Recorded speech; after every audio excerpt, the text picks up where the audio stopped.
तो हेलो दोस्तों, स्वागत है आप सभी लोगों का फिर से आपके अपने चैनल राइजिंग स्टार क्लासेस पर। तो दोस्तों, इस वीडियो में हम लोग पढ़ने वाले हैं कूलाम का नियम, और ये जो टॉपिक है बहुत ज्यादा इंपॉर्टेंट है। ठीक है, तो अगर आप लोग भी 2026 बोर्ड एग्जाम की तैयारी कर रहे हैं तो वीडियो को पूरा देखिएगा, क्योंकि कूलाम का जो नियम होता है यह पेपर में हर साल पूछा जाता है। ठीक है, किसी न किसी सेट में पूछा ही जाता है। आपको भी पता होगा पेपर में 7 सेट बनाए जाते हैं और कूलाम का नियम हर बार रिपीट होता है।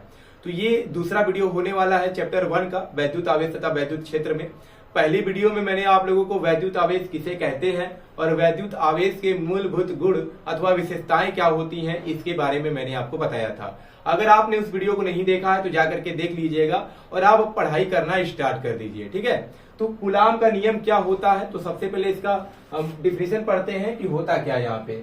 तो किन्हीं दो स्थिर बिंदु आवेशों के बीच कार्यरत वैद्युत बल, जिसको हम लोग कैपिटल F से दिखाते हैं, दोनों आवेशों के परिमाणों कोष्टक में Q1 व Q2 के गुणनफल के अनुक्रमानुपाती तथा उनके बीच की दूरी कोष्टक में स्मॉल r के वर्ग के व्युत क्रमानुपाती होता है। ठीक है, तो देखिए इस नियम में बताया गया है कि यहाँ पर दो आवेश हैं। ठीक है, हम मान लेते हैं कि एक आवेश Q1 है और एक आवेश Q2 है, और ये जो आवेश है बिंदु आवेश है, यानी बहुत ही सूक्ष्म आवेश है।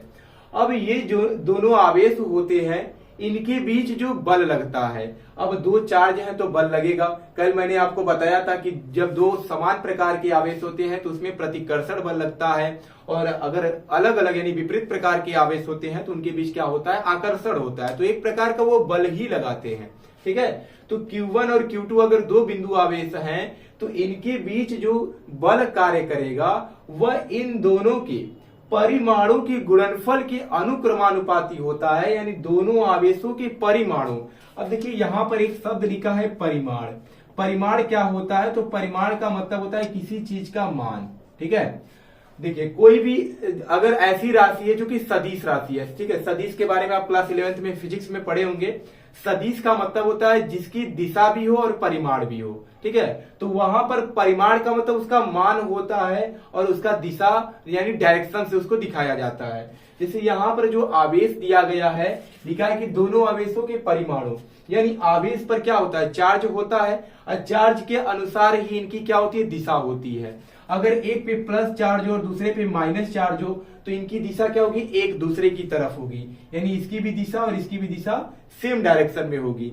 अगर यहाँ पर भी प्लस आ जाए और यहाँ पर भी प्लस आ जाए तो इन दोनों की दिशा क्या हो जाएगी, विपरीत दिशा में हो जाएगा, यानी उसका दिशा उधर हो जाएगा और इसका दिशा इधर हो जाएगा।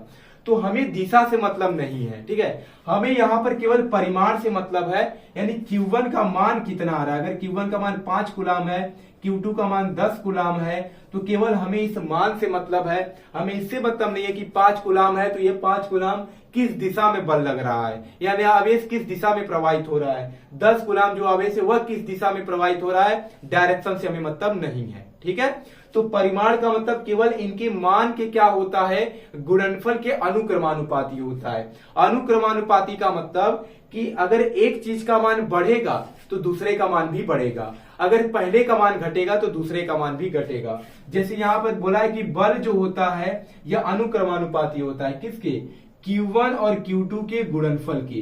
तो अनुक्रमानुपाती का मतलब है कि अगर हम बल बढ़ाएंगे तो आवेश भी क्या होगा, बढ़ेगा। अगर हम बल को कम करेंगे तो आवेश भी क्या होगा, कम होगा। ठीक है, तो यही होता है अनुक्रमानुपाती या समानुपाती का मतलब। कहीं कहीं पे समानुपाती आता है, कहीं कहीं पे अनुक्रमानुपाती आता है, तो दोनों सेम बात है। मतलब एक का मान बढ़ेगा या घटेगा तो दूसरा का भी मान बढ़ेगा या घटेगा, सेम वही चीज। फिर उसके बाद दिया है अनुक्रमानुपाती तथा उनके बीच की दूरी r के वर्ग के व्युत क्रमानुपाती होता है। व्युत क्रमानुपाती का मतलब उल्टा होता है, यानी ये जो बल होता है इन दोनों के तो अनुक्रमानुपाती होता है, लेकिन दूरी के यानी r के वर्ग के क्या होता है, व्युत क्रमानुपाती। व्युत क्रमानुपाती का मतलब ये बटा में रहेगा। ठीक है, अब इसका ये मतलब है कि अगर हमें बल को बढ़ाना है तो हमें r को क्या करना होगा, कम करना पड़ेगा, यानी दूरी कम करना पड़ेगा। अगर हमें बल को कम करना है तो दूरी क्या करना पड़ेगा, बढ़ाना पड़ेगा, यानी एक दूसरे के विपरीत होते हैं। यानी एक का मान बढ़ेगा तो दूसरा का मान घटेगा, पहले का मान बढ़ेगा तो दूसरे का मान क्या होगा, घटेगा। ठीक है, तो ये होता है व्युत क्रमानुपाती का मतलब। बाकी चिन्ह दोनों का सेम ही रहता है। तो आई होप आपको समझ में आ गया होगा कि ये कूलाम का नियम क्या है।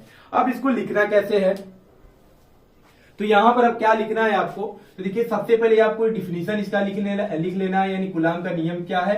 तो कूलाम का नियम दो बिंदु आवेशों के बीच कार्यरत जो बल होता है वह दोनों आवेशों के परिमाणों के गुणनफल के अनुक्रमानुपाती होता है तथा उनके बीच की दूरी के वर्ग के व्युत्क्रमानुपाती होता है।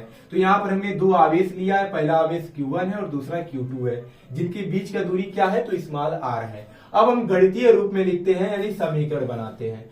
तो F जो होगा यह अनुक्रमानुपाती होगा किसके, दोनों आवेशों के गुणनफल के, यानी Q1 इंटू Q2 के क्या होगा, अनुक्रमानुपाती होगा। तो ये समीकरण बनेगा।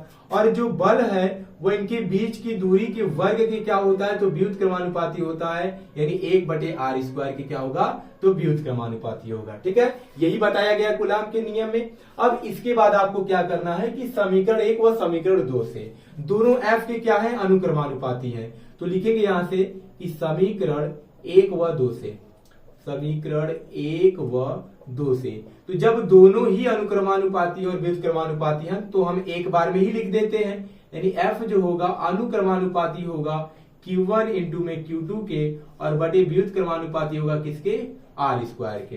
ठीक है, ये लिख सकते हैं। तो ये हो गया F अनुक्रमानुपाती Q1 Q2 और व्युत्क्रमानुपाती r²। तो अब यहां से क्या करना है कि ये अनुक्रमानुपाती का जो चिन्ह है इसको हटाना है। और जैसे ये चिन्ह हटाएंगे तो यहां पर एक नियतांक आ जाता है स्मॉल के। ठीक है, क्या है, स्मॉल के Q1 Q2 और बटे क्या हो जाएगा, r²। ठीक है, ये क्या मिल गया, F बराबर K इंटू Q1 Q2 बटे r²। अब यहाँ पर K क्या है, तो K एक अनुक्रमानुपाती नियतांक है। ठीक है, क्या है, एक अनुक्रमानुपाती नियतांक है। जब भी इसका चिन्ह हटता है तो एक नियतांक आता है, तो यहां से ये इसका चिन्ह हट करके इक्वल का चिन्ह आ जाता है। ठीक है, तो जहां लिखेंगे, जहां स्मॉल k जो है एक अनुक्रमानुपाती नियतांक है। ठीक है, क्या हो जाएगा, अनुक्रमानुपाती नियतांक हो जाएगा। तो ऐसे ही आपको लिखना है पूरा, अगर आप नोट्स बना रहे हैं तो ऐसे ही बनाना है, अनुक्रमानुपाती नियतांक है। ठीक है, तो ये हो गया इसका फार्मूला। तो F बराबर K Q1 Q2 और बटे कितना मिल गया, r² मिल गया। अब आगे क्या लिखना है आपको, ये जो अनुक्रमानुपाती नियतांक होता है स्मॉल k, ये बराबर होता है 1/4 पाई एप्सिलॉन नॉट इंटू में कैपिटल के। देखिए यहाँ पर एक एप्सिलॉन नॉट मतलब ऐसे करके इस तरह छोटा सा जीरो बनाना है, इसको एप्सिलॉन नॉट कहते हैं। तो स्मॉल के बराबर होता है 1/4 पाई एप्सिलॉन नॉट इंटू में कैपिटल के। ठीक है, अब ये एप्सिलॉन नॉट क्या होता है, तो ये निर्वात की वैद्युतशीलता होता है। क्या होता है, निर्वात की वैद्युतशीलता। लिखेंगे जहां एप्सिलॉन नॉट जो है, ठीक है, सबके बारे में लिख लीजिए, ये निर्वात की वैद्युतशीलता है। निर्वात का मतलब जहां पे वायु नहीं होता है, निर्वात की वैद्युतशीलता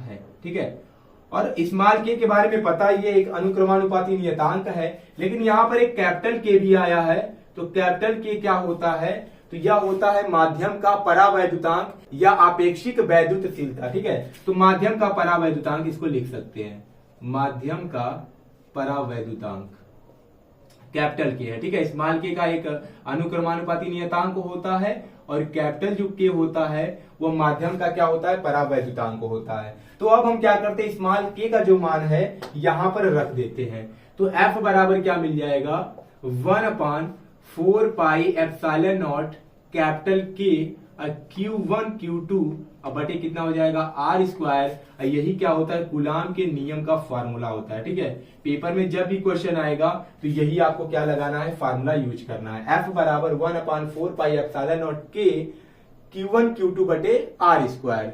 अब अगर क्वेश्चन में निर्वात अथवा वायु की बात हो रहा है, तो निर्वात अथवा वायु में ये जो कैपिटल के है इसका मान 1 होता है। लेकिन अगर न्यूमेरिकल क्वेश्चन जो है वो किसी माध्यम के बारे में बात कर रहा है, जैसे जल हो गया या कांच हो गया, तो वहां पे के का मान आपको रखना पड़ेगा। तो क्वेश्चन में कराऊंगा, ठीक है, लेकिन ज्यादातर निर्वात अथवा वायु की ही बात करता है। तो यहां पर लिखेंगे निर्वात अथवा वायु के लिए, क्या लिखेंगे, निर्वात अथवा वायु में, निर्वात अथवा वायु में। तो निर्वात अथवा वायु में जो के का मान होता है, यानी कैपिटल के का मान, वो किसके बराबर होता है, तो 1 के बराबर होता है। ठीक है, तो फार्मूला क्या बन जाएगा यहां से, तो F बराबर हो जाएगा यफ बराबर हो जाएगा क्या 1/4 पाई एप्सिलॉन नॉट के तो हट जाएगा ना, क्योंकि के का मान 1 है तो 1 रखेंगे तो के हट जाएगा। यहाँ से क्या मिलेगा Q1 Q2 बटे कितना हो गया R²। तो ये निर्वात अथवा वायु के लिए फार्मूला है। तो दोनों फार्मूला पता होना चाहिए। अगर निर्वात अथवा वायु नहीं रहेगा तो ये फार्मूला लगाओगे, और निर्वात अथवा वायु की बात करेगा तो ये फार्मूला लगाओगे। और अगर पेपर में कूलाम का नियम लिखने के लिए आता है तो ये 3 नंबर का पूछा जाता है, और अगर आप इतना पेपर में लिख देंगे तो 1 नंबर भी आपका नहीं काटा जाएगा। ठीक है, तो एक बार इसका स्क्रीनशॉट ले लीजिए। ठीक है, तो ऐसे ही आपको क्या करना है, लिखना है। और एक बार अगर समझ में नहीं आया तो फिर से वीडियो को देखिएगा, क्योंकि बहुत ज्यादा इंपॉर्टेंट टॉपिक है। तो चलिए मिलते हैं नेक्स्ट वीडियो में एक नया टॉपिक के साथ। तब तक के लिए धन्यवाद।